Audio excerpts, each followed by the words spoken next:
Yun, magandang hapon sa inyong lahat mga kabayan. Dito tayo ngayon sa likod ng Molobesia. Ayan. Ito yung likod ng Molobesia. Ito yung likod din ng Vikings. Kasi kaya tayo nandito. Kanina, naghatid tayo ng pasahero. Kaso, wala nang sumunod na pasahero. Kaya ito, nagpasya tayong umikot muna dito. Bumaba muna at nagpark upang mapahinga naman yung katawan natin. Lagi na lang tayo nakasakay. Kaya naglakad-lakad tayo. Sa ngayon, kukunti pa ang pasahero ng mga Grab na tatanggap natin. Kaya nagtambay muna tayo dito habang wala pang dumarating na booking. Ayan yung dagat, oh. Tinabunan na ng buhangin. Kaya mga ilang taon na lang yung dagat na yan, magkakaroon na ng mga naglalakihang gusali katulad ng Molobesia. Ayan, sa ngayon kukunti ang tao dito, kukunti ang namamasyal kasi nasa trabaho pa yung mga kababayan natin. Sa ngayon ay nahanap na tayo ng ating pasahero kasi kanina pa tayo dito. Wala tayong na-receive na pasahero. Yun ay hahanapin natin. Yan, napaka ganda rito. Makulumlum na sa ngayon dahil yung araw nagtago na doon sa mga ulap. Ayan yung araw, nagtatago sa mga ulap. Ayan, mayroon na rin dito mga ibon nagliliparan, mga naghahanap ng kanilang makakain na isda, mga ibong dagat. Ayan. Ayan yung yati. Ayan. Mayroong yati dito. Ayan. Nakapark sila.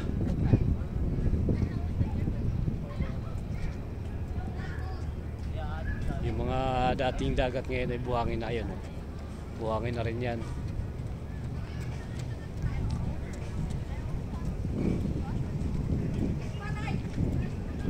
Yun yung Vikings. Yan. Meron na rin dito mga nagja-jogging. Wala pang gaanong customer.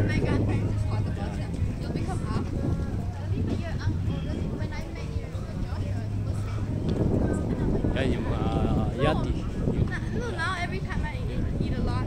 Yati. Yan. Kapag sila malalaki yan.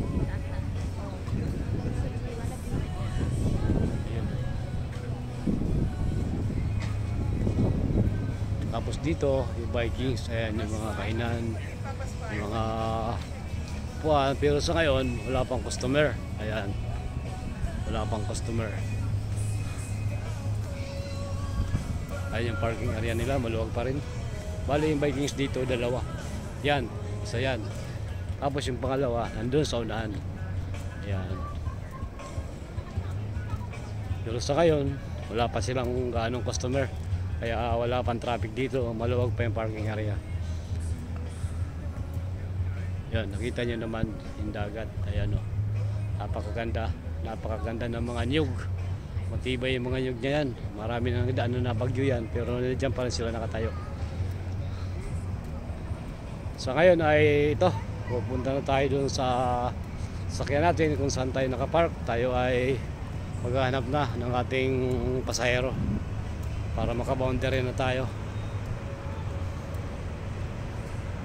Yun, shoutout sa aking mga kaibigan dyan, sa mga kaibigan dyan na nasa ibang lugar, Luzon, Visayas, Mindanao. Magandang hapon sa inyong lahat.